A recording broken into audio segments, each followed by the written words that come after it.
iyalah nu kudu nama makin maju makin loba ma'ayis makin mantep kahirupan lantaran dibuka sumber kahirupan nyana geus aya dina ngeunaheun kudu leuwih mantep ibadah ka Gusti Allah tapi ternyata pakai maksiat qalilam ma tashkurun sadarkeun diri urang bahwa Allahumma arham ummat sayyidina Muhammad Allahumma anfa'na bima 'allamtana wa 'allimna ma yanfa'una wa zidna santri tilok boga rencana santri mangadoa ya Allah ya Rabbi abdi mah nyanggakeun deuk di mana bae ge kumaha Gusti bae ja abdi nu Allah tanahna ge nu Allah nyanggakeun abdi mah emang kunaon santri teu boga rencana tuh rencana kumaha aja duit teu boga nu teu boga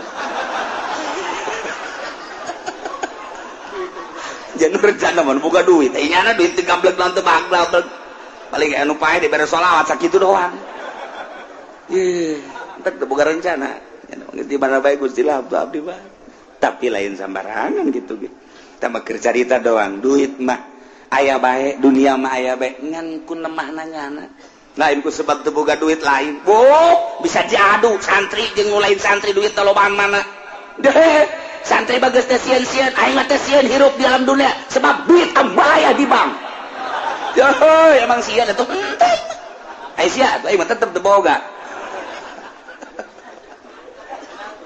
tah nang saha ieu tadina orang kawin lah cek orang teh cicing dipimitohaeun di ditu tapi ternyata diboyong ka urang aing geus kawin deuk cicing di dieu bae di mah urang tapi ternyata diboyong ka pemajikan di ditu sanggeus diboyong di pemajikan di ditu teh ternyata teh laan pindah deui ka hiji tempat nah iyalah urusanana lain urusan urang siganang urang siganang urang lain ieu ayatna walaqad makkannakum fil nang aing netepkeun sararia teh di muka bumi sing ade haju bumi aing teh neulekeun ka sia leumpang ti Jawa Tengah ka dieu ka Tangerang ka Jawa Barat ka Banten sia leumpang ti Jawa Timur teh kudu ku aing cek Gusti Allah aing mah pangeran nyaho kana sakeping jeung sajuna tah bumi nyaksian sia ketika engke di akhirat bumi ge bakal ngomong aing nyaho ka sia leumpang di luhureun bumi aing panu jadi bumi na sia teh pan teu jauh bae ti urusan dunia teu pernah kamu sholat sakitu deuketna ge dicangkerem sia ku aing kumaha kitu masyaallah karim lain aya jelema teu boga rencana kudu cicing di Yordania aya jelema teh aya rencana cicing di Mesir kok cicing di Mesir aya jelema teh rencana cicing di Saudi Arabia kok cicing di Saudi Arabia nu anehna aya jelema urang Indonesia cicing di Afrika pan di Afrika mah harideung tapi nyana eta sinergis bae hirup jeung nu hideung biasa bae kebal-kebal nyana ge ke bawah hideung kadae di Afrika nyana aya di Amerika Latin harideung ya Allah ya Rabbi nang saha nang Allah walaqad makkannakum fil ardi sadarkeun urang lain nang urang ya Allah ya Rabbi nomor kahiji kaduana wa ja'alna lakum fiha ma'aish kaulan wagung ngajadikeun karanjeun kabeh di samping cicing diunggal bumi diunggal negara di tempatna masing-masing aing teh nu nyicingkeunna ku aing dijadikeun deui keur aranjeun kabeh di muka bumi teh sumber kehidupan sumber perekonomian sumber neangan dahareun jeung inumeun salila hirup nu ditangtukeun nungguan ajal datang nyana ditetepkeun nu aya di Pasar Kemis nu aya di Cikupa nu aya di Bojong nu aya di Balaraja Curug dan lain sebagainya geus bugu orang pribumina di samping eta deui Allah ngajadikeun sumber perekonomian teu puguh teu karu kapan urang Jawa Tengah datang ka dieu ngalamar ka Cinglu sumber perekonomianana horenganan tulisanana aya di Cinglu aya anu di Egle aslina Egle wari geus eueuh Ego aya nu spot geus sareueut eta geus sareueut aya anu di kitu pasir teh naon garang-garangna pasir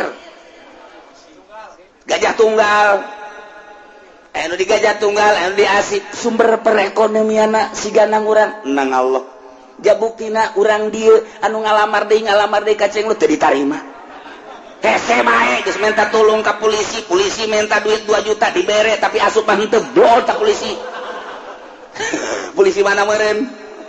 Tapi nu jelas seperti gitulah Allah nu ngatur sing hade eta. Ya Allah ya Rabbi. Eta keur carita urusan pabrik. Aya nu sumber perekonomian teh di PNS.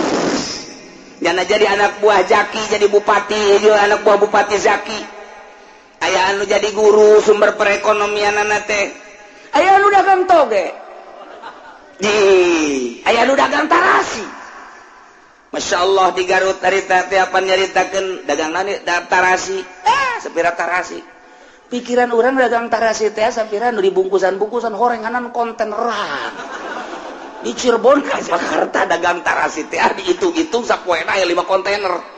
Wow, atuh paingan tamataran nyata asana beureunan kelek na bau kajen gua mah. Mobil aja mobil Mercy-nya na ambuan asana bau tarasi kajen gua mah. Nu jelas Pak, Allah nyieun sumber perekonomianna di tarasi, di toge, di tahu. Macem-macem. Ieu lagi saha ieu? Wa ja'alna lakum fiha ma'ais nang Allah. Siga nang urangnya, siga nang urang. Siga ada nang Allah. Al-Qur'an ieu ditetepkeunana di hiji tempat nang Allah netepkeun. Ngontrak di si eta geus aya tulisanana di dituna. Sumber perekonomianna menang Allah. Aya anu jelema teh wadieu ka ditu dagang anu haeuh teu daekeun maju lah caknya nangis bae kuari mah istirahat bae endahan dagang teh dagang baso bau kebeuli tanah kebeuli imah baso sapira baso tapi horenganan unggal kota aya anak buahna wow baso edang Allah waja'alna fiha ma'ais wa ja'alna lakum fiha ma'ais nang Allah sumber perekonomian Gusti Allah nu agung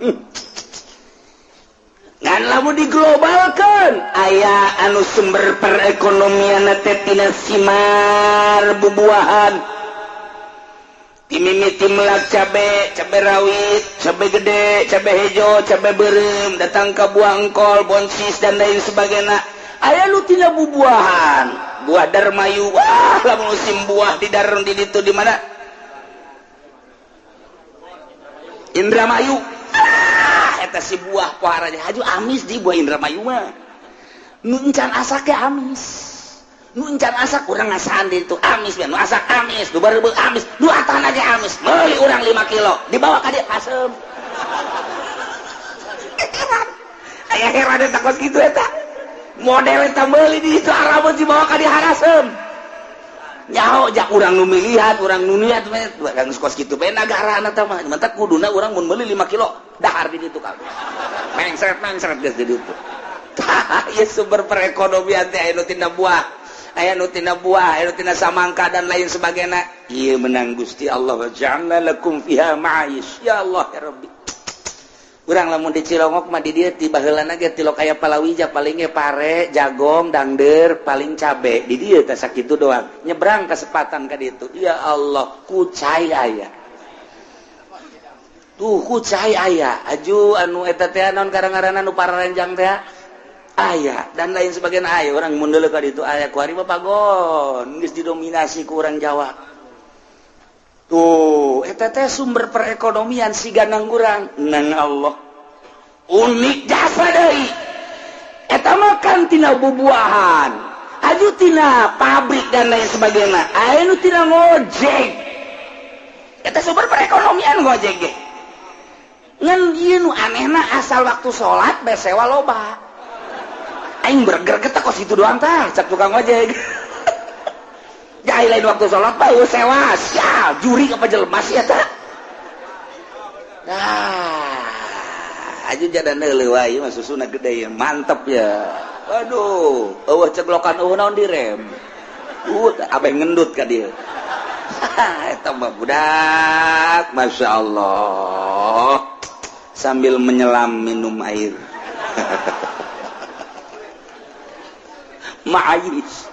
Cerita sumber kehidupan ya Allah dibagi deh guys aya anu tina perpolitikan sumber perekonomian teh aya nu geus jelas jurusan perekonomian nya tapi aneh aya anu ngitung dong perekonomian miliar nya nama gede hutang atuh geus kos kitu bae tah jadi gawe doang ya nama didinya anu tina perbudayaan iya ku Gusti Allah tempat cicing urang nang-nangtukeun Gusti Allah sumber kahirupanna ge nang-nangtukeun Gusti Allah nu unik deui jelema ieu sumber kahirupanana tina jual beli alat perang Amerika mah tandus tanahna teu bisa dipelakana naon nagarana mata kula teu betah ge hari tadi ditu teu bisa jadi apa dangdeur dipelak teu bisa dituhui dipelak teu bisa jadi itu malah di urang mah penelak dangdeur cap antepkeun po beudang sabulan 2 bulan tarik masyaallah sabeu gede kieu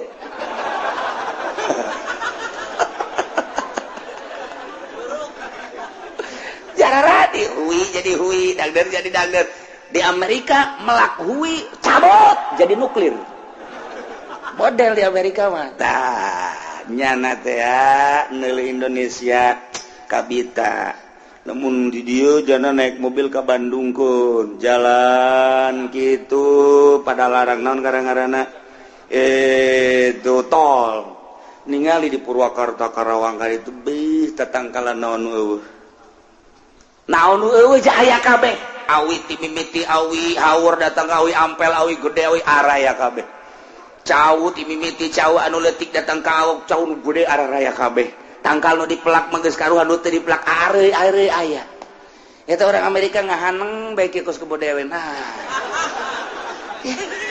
subur awan cek teh nyana subur tapi tetap aing yang menang untung cek Amerika tetap dibawa ku aing kauntunganana lobby lah nyana lobby ku nyana melalui perpolitikan baheula mah lobby teh hanya perekonomian ku ari geus asup ka tubuh perpolitikan ngeri urang untuk meraup keuntungan lamun emas diala tek dibawa ke Amerika dikelola di kapal bawa ka ditu urang ngegel curug doang teu nyaho sabaraha eta nu dibawa sabaraha nah eta dibawa dengan begitu saja urang neuleukeun tapi deres kene lamun kieu mah diangkat dikelola diurang saenggeus dari kanyahoan sekian ton ieu emasna minimal atuh kaluarkeun 10% jang pajakna deres kene ieu bahkan henteu kitu rauk bawa ka kapal kelola di ditu urang nu urang dibawa kunyana dikelola di ditu teu boga pajak-pajak acan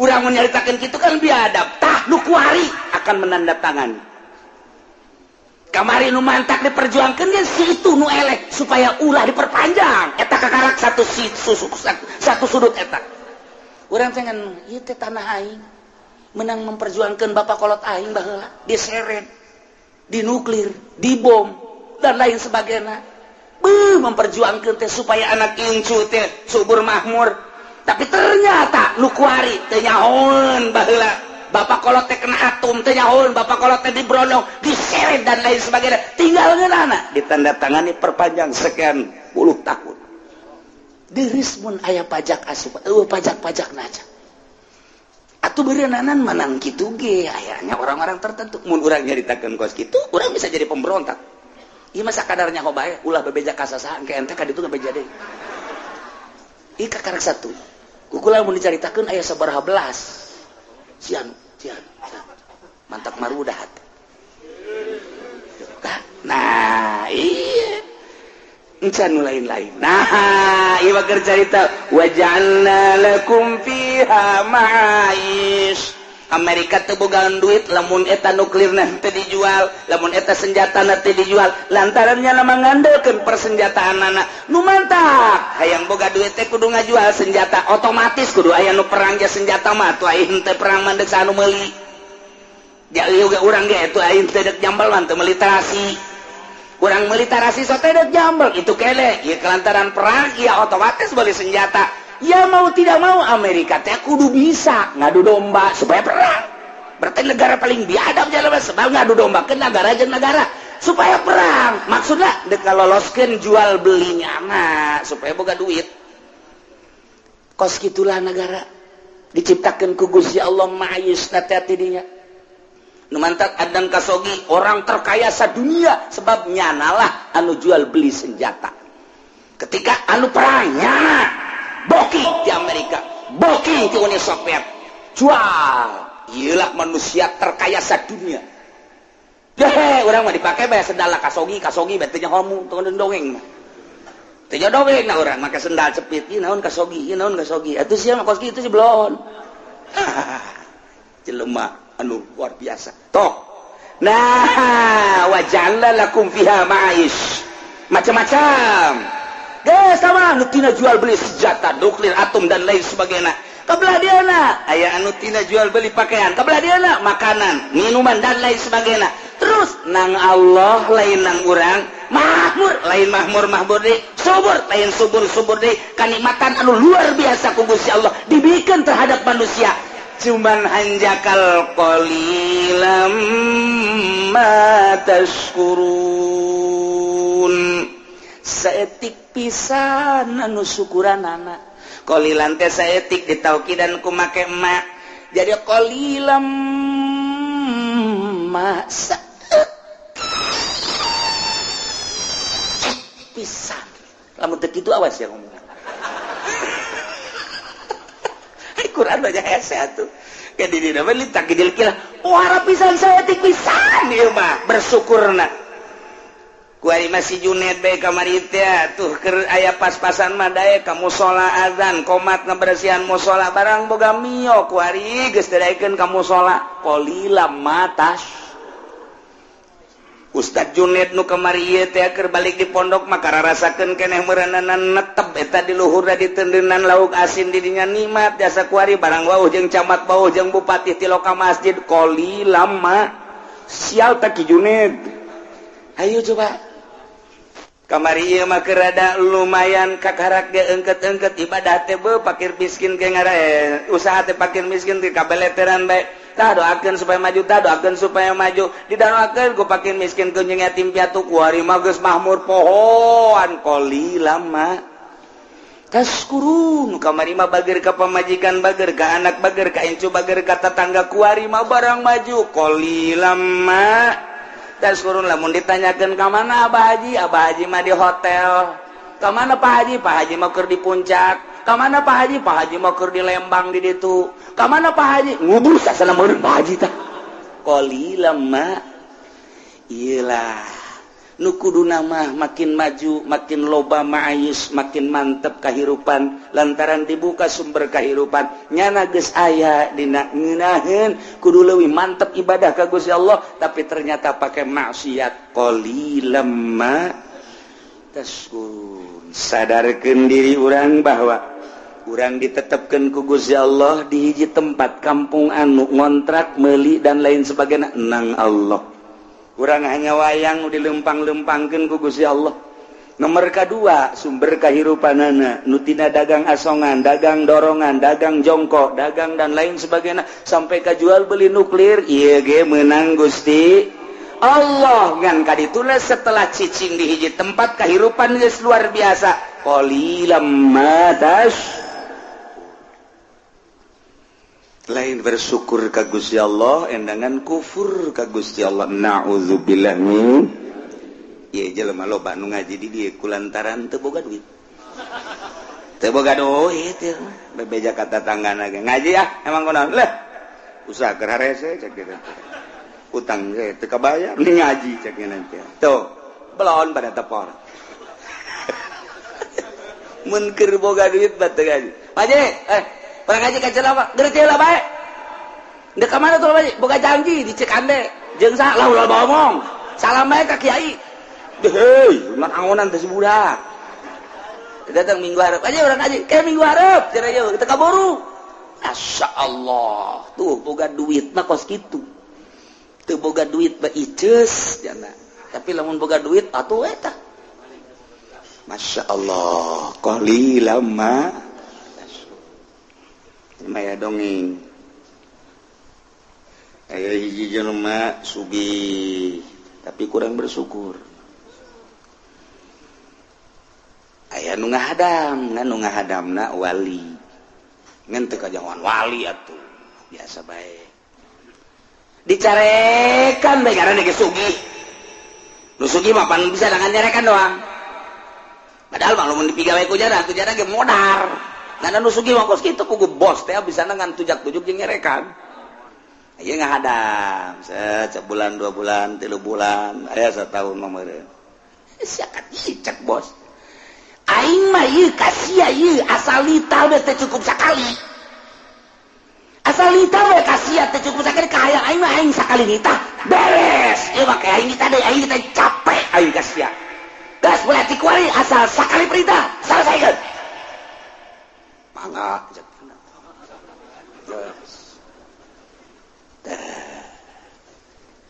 pas menang saminggu pamajikan Muria parah panggilnya Nasrudin si Nasrudin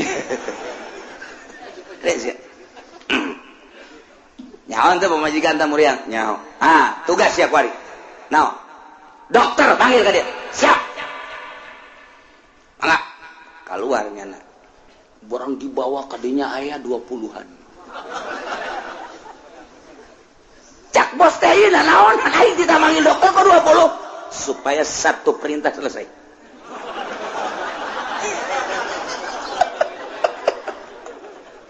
cak hatena bangkawarah ya bos sekali-sekali ku aing lah pokoknya dinasehatannya nih tadi saya Nasrudin ilang loba-loba kan kudu dibayar bos pamajikan bos Murian dokterna tuh nu make putih-putih eta dokter nu dua deui eta pegawena beusi deuk ngagerus obat dan lain sebagainya eta nu itu tuh nu 5 tuh beusi butuh digotong ke rumah sakit itu nu opat ari nu itu deui itu mah tuh tukang meuli boeh beusi kebenaran paeh si itu meuli boeh nu opat deui tukang ngeru kuburan beusi aju modal tah teu kudu hese sakaligus sial cak bos yes selamat tinggal bos walid ya kos gitu lah begitu ganda sehatan nyentuh kan aja jantung kadi sana sedih kadi naon bos emang menurut prediksi saya mah kos gitu udah jadi berarti moal cager ulah ngomong bos kan ulah kena balik bae 20-an nyawa kapake kabeh we artina cak Nasrudin nu sugih bakal modar nu gagah bakal modar ulah kamalinaan deui ngatutu tunjuk teh sia ge kalau modal aing susah-susah ge pae sarua tu sia ge pae geus sakaligus ku aing sia tadi nasehatan tak tukang nguduk kuburanana dihadirkeun ku aing sia qalilam mata syukur nu saya tik syukuran mendingan bawakeun tukang ngagali kuburan abak nurutan Nasrudin ta. Ya Allah kos gitulah manusia ragap diri orang sadarkan diri orang bahwa kabeh menang Allah tempat tim orang di Singapura nu orang di Malaysia nu orang di Palembang nu orang di Sumatera Jawa Tengah Jawa Timur cicing di dia nu orang dia mental kadar itu walaqad makkannakum fil ardi nang Allah kemudian sumber kahirupan anak letik setengah letik anu letik setengah gede nu gede jasa wabeh ge menang Gusti Allah tapi urang nu disuprida kita ibadah taat ka Gusti Allah subhanahu wa ta'ala tapi geus dijelaskeun ku Gusti Allah qalilam ma tashkurun walaqad khalaqnakum thumma sawwarnakum thumma qulna lil malaikati usjudu li Adam fasajadu illa iblis wallahu alam bimuradin yakin nyata jelas kaula nu agung nyiptakeun karanjeun kabeh kum dijamakeun padahal nu dimaksud nama ieu adalah hiji bapa urang yakni Kangjeng Nabi Adam geus ngabahasakeun khalaqnakum dijamakeun nginayahan ka Kangjeng Nabi Adam summa sawarnakum satuluina kaula ngarupakeun karanjeun kabeh urang teh sabada Kangjeng Nabi Adam diciptakeun ku Gusti Allah kemudian seluruh anak putu Kangjeng Nabi Adam aya dina tonggongna satungtung aya keneh moal ka kiamat ke geus eueun nu digamblok ditonggong Kangjeng Nabi Adam beak kabeh karakter jadi kiamat jadi geus disetok ku Gusti Allah summa sawarnakum geus disetok ku Gusti Allah pilobaeunana teh seakan ditaplokkeun dina iga wekasan Kangjeng Nabi Adam turunkeun ku maneh melalui anak anjeun wahai Adam plek Qabil Habil Ikrimah laulau budadanes turunkeun deui ti Qabil Habil budak turunkeun datang ke zaman SBY kuari manusia adalah kuari 6 miliar manusia. Lain lalagan ieu anak kutu Kangjeng Nabi Adam ieulah ayatna yakin jelas nyata kaula nu agung nyiptakeun ka Adam bapa moyang anjeun mimiti diciptakeun Adam tina tanah surga udang Kangjeng Nabi Adam sokot tulang rusuklah hiji ciptakeunlah jadi Siti Hawa Ibu Hawa teh gelis irung mancung aya di bojok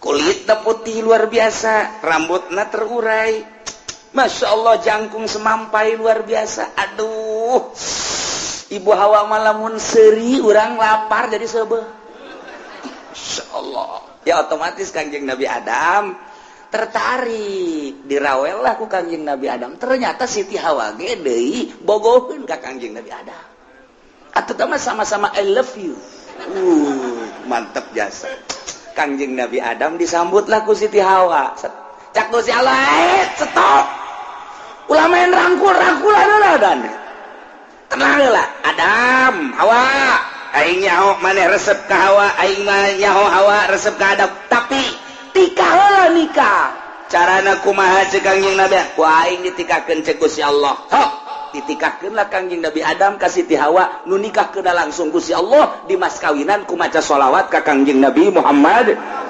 sallallahu alaihi wasallam sholawat lain lalagaan eta sholawat dikawinkeunlah ku Gusti Allah plek Kangjeng Nabi Adam teh jeung Siti Hawa urang sebagai anak incuna geus disetok ku Gusti Allah turunkeun melalui anak cucu anjeun wahai Adam summa sawarnakum Allah nu ngarupakeun mata kurang teu meunang nyacad situ hideung situ pendek situ kunyin situ nang Allah summa sawarnakum emang nang urang lain urang mah osok cuaca ka beuti kita budak kunyin amat pugunya na ge kuru eta teh beres kos kitu doang teh budak jore amat pugunya lagi teu kasep deres kasep mah ngomong gitu kayak bentuk keur kasep lagi teu meunang sebab sarua pada ciptaan Allah subhanahu wa ta'ala summa sawarnakum summa qulna lil malaikati Allah nyarita ka malaikat wahai malaikat usjudu li Adam sujud maraneh kabeh wahai malaikat ka Adam fasajadu brek kabeh sarujud ka Kangjeng Nabi Adam alaihis ieu sujudna sujud tahiyat penghormatan kana panitah Allah percis kos urang sujud ka hareupeun Baitullah sujudna maka Allah ngan dititah menghadap ka Baitullah ieu ge sujudna maka Allah ngan dititah menghadap ka Adam malaikat ngan aya nu minculak illa iblis bak kieu bae ka jeudeuh batur sarujud bro kabeh ka Kangjeng Nabi Adam ngahormat iblis teu daekeun kieu bae ieu lamun ku ahli ngaji mah panjang moal anggeus sapoe mun dibongkar teh bahasa fasajadu illa iblis lantaran ieu bahasa istisna sedangkeun dina istisna teh aya istisna mutafsil aya istisna munfasil eta lah bahasa teh istisna teh aya ijab aya nafi tah ieu teh nu di istisna teh apa sapagodos jeung mustasna minhu teh apa henteu lantaran urang lamun ngaji bab istisna teh istikhraju se nu sebenarna mah tapi kan di dituna aya komal qaumu ila zaidan aya komal qaumu ila imaron na ieu apakah iblis sajinis jeung malaikat apakah henteu lamun malaikat teu sajinis iblis teu sajinis jeung malaikat atuh berarti khitab Allah cek tadi lil malaikati atuh memang ngajegeug lagi atuh lain ka malaikat ieu ja iblis henteu jadi masalah. Tapi kok jadi masalah berarti iblis teh sapagodo sajinis jeung malaikat. Lantaran Allah ngahitobna summa qulna lil malaikati berarti ya iblis teh termasuk jumlahan malaikat. Ngan lamun termasuk jumlahan malaikat tapi pan urangnya mau dibuatna ai malaikat mah dibuat tina nur, ai iblis mah dibuat tina nar. Beda, nur cahaya, nar seuneu. Puyang kajen gugu mah age kiai mana nutup puyang kajen gugu ge puyang bae mun ngabahasakeun usjudu qulna lil malaikati Allah nyarita ka malaikat usjudu li Adam sujud maneh ka kanjeng Nabi Adam sujud brak malaikat mah sujud ila iblis ai iblis malaikat apa lain pan tadi ge qulna lil malaikati berarti malaikat tapi pan kanyawa tercipta malaikat batina cahaya ai iblis batina nar lain. Atuh lamun dilainkeun Allah ngitung ka malaikat atuh teu sujud ge mantak naon ulah jadi masalah lantaran jalur itu teh sujud ge malaikat iblis mah teu dititah tuh kan puyeng nu ngaji ge puyeng atuh komo nu teu ngaji geus pada ku imang geus pararuyang mah geus lah mun teu ngajina geus barabe nu kos kieu mah tah nu mantak ditaliti pembacaan teh istisna mutasil apa istisna munqati na syarat istisna mutasil kumaha syarat istisna munqati na kumaha istisna teh nu dimustasna minhu na mana anu mustasna na mana ieu terjadilah istisna kos kieu ieu maksudna naon wah ambalaya geus daripada puyeng geus moal dibahas geus sakitu bae lah puyeng mah lain lalagan sebab geus aya anu neuleukeun jam bae kiai panjang teuing cek atuh sia kaluar bae bego. Aduh, Masya Allah. Keur carita dong padahal mah tunggu dibahas. Ayo santri mah kiai geus nyararahongan ieu keur carita, ngalalagan nu teu ngaji. Ngalalagan nu teu ngaji tak kos kitu aya nu ngaji mah moal bisa kalalaga atuh. Coba heula keur di pondok geus depongan. Atuh, muka dia di poho deui paan. Illa iblis kecuali iblis. Abal jin, iblis teh bapa jin.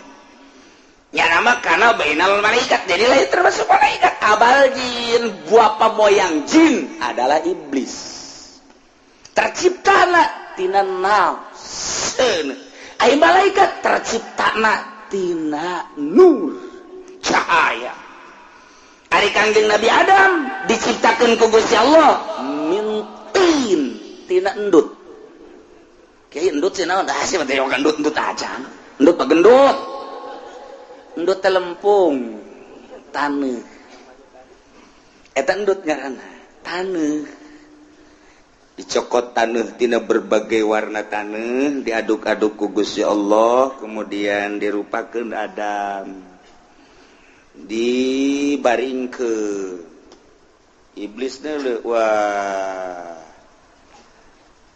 Gusti Allah dek nyieun macem-macem ya asana iya nu bakal ngelehkeun aing ye cak Gusti Allah wahai para malaikat hati-hati beusi aya iblis ka dieu jaga mangga malaikat rapat di dieu sok kumaha rapat dan nu kamari bae ti MK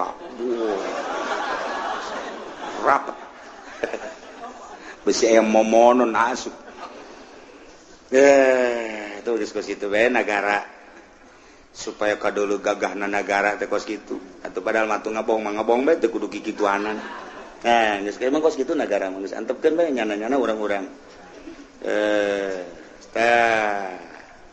diintip bae ku iblis itu bae ieu macam-macam Gusti Allah ini ieu asana wah capoe 2 poe 3 poe 4 wah diintip bae begitu aya saeutik malaikat lengah ka dinya iblis digarowakeun ku malaikat iblis ya siduan ngan poh lompat iblis begitu diciduhan cek Gusti Allah, wahai malaikat cokel, eta ciduh iblis ulah nempel di Adam, cokel, tak balakeun, bualangkeun, jadi anjing. Bugolazoh, eta anjing teh nu mentek najis mugolazoh lantaran ciduh iblis. Nah, di mana eta dicokelna? Di dieu pas bujal nu mentek kabeh di dieu aya bujalan. Ieu lah urut nyokel malaikat. Lamun nu bujalan eta teh kuda ngaranna. Mantak lupa tak kencang mun bujalan. Kabeh rata-rata aya bujalan. Malah bujalna aya nu doton ka hareup. Ila iblis watrekeun sujud ka Adam mantak lam yakum minas sajidin. Iblis terek sujud ka Kangjeng Nabi Adam. Gusti Allah dipanggil iblis. Gol cek Gusti Allah, ma manaka la tasjuda id amartu. Naon halangan ka maneh sehingga maneh teh teu daek sujud ketika aing marentah ka anjeun teh sujud. Maneh teh sujud kunaon? Ngejawab iblis, gol ana khairum minhu, pan abdi mah leuwih bagus tibatan Adam. Kosnya aku leuwih bagus. Khalaqtani min nari wa khalaqtahu min tin. Gusti ngadamel abdi mapan tina seuneu wa khalaqtahu min tin. Ai gadamel Adam mapan tina taneuh sedengkeun seuneu jeung taneuh mapan mulyaan seuneu. Cak iblis. Kamuliaan seuneu mah coba ge seuneu mah kurang lamun dihurungkeun terus ka luhur nya nama naek. Terus kaluhur datang ke awang-awang, seuneu nu kahandap. Ai bumi mah kapan ngabaged ayeuna dihandap. Geus kulantaran ngabaged atuh mulyaan kaula nu diciptakeun tina seuneu hiji. Nomor kadua seuneu mah bisa ngarusakna gampang jasa bleg rubuh bae, tapi taneuh mah nya mah ngabaged bae. Mantak mulyaan kula lantaran kula mah bisa ngarusak dengan cepat. Nomor katiluna seuneu mah kapaan bisa manaskeun suasana. Namun dina tempat-tempat tiris butuhkeun seuneu, haneut ku seuneu mah eta lah pertolongan kula. Tapi taneuh mah ngabaged bae teu bisa dikieu kitu. Nu mantak khalaqatani min nari wa khalaqatahu min tin. Ana khairu minhu. Kuring teu kudu sujud ka Adam, embung kula sujud ka Adam. Mahnya nu leuwih mulya kudu sujud ka nu leuwih hina. Oh ti dituna. Waduh. Ilah as iblis. Berarti takabur ya iblis. Maka cek Gusti Allah, boleh cek Gusti Allah, iblis, fahbit tok minna. Turun sia ti sorga. Turun. Fama yakunu laka an tatakabbara fiha. Tepantas model mana itu takabur, sombong, cicing di sorga. Sorga lain, cicing jang tempat tu sombong. Layak jelema takabur sombong, cicing di sorga. Turun sia iblis lantaran sia sombong. Fakhruj minha innaka minas sokin. Turun sia iblis lantaran mana takabur, turun innaka minas sabirin, sanyana anjeun teh termasuk nu hina. Golanzirni, iblis masih keneh memohon ke Gusti Allah kakarak datang ka turun doang. Ka mana ieu turunna iblis jeung kumaha selanjutna? Engke